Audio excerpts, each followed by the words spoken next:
Itong taong to ay ang kanyang profile name sa nakita ko lang sa Instagram ay Noel EST. Ibang spelling sa pangalan ko. Ang ginawa niya spelling K-N-O-W. Okay, wala sanang problema ron. EST.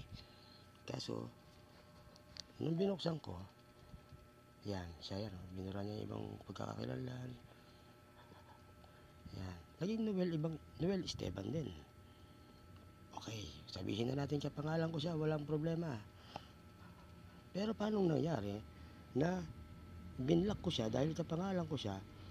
Ayan po ay aking messenger ko yan, chat.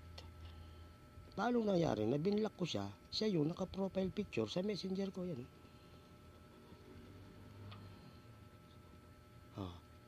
Naka-online pa, ayan. Siya yung naka-profile picture sa messenger ko. Ako, nakita ko lang. Ito ulit, papakita ko yung picture niya, ayan. Official legit Dabber Cards pang animal. Ayan. Tapos siya, binlock ko na siya, naka-profile picture siya sa Facebook Messenger ko. Hindi ba napaka baling-mali? Bakit Messenger? Lahat pala ng conversation ko sa Messenger, nakikita niyan.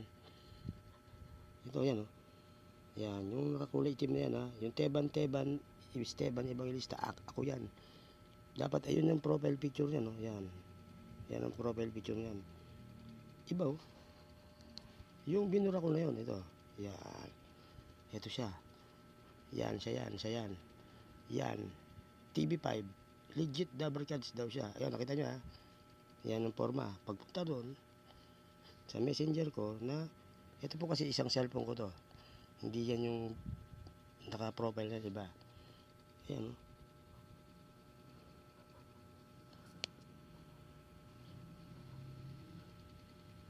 yan siya. Yan nasa ilalim yan.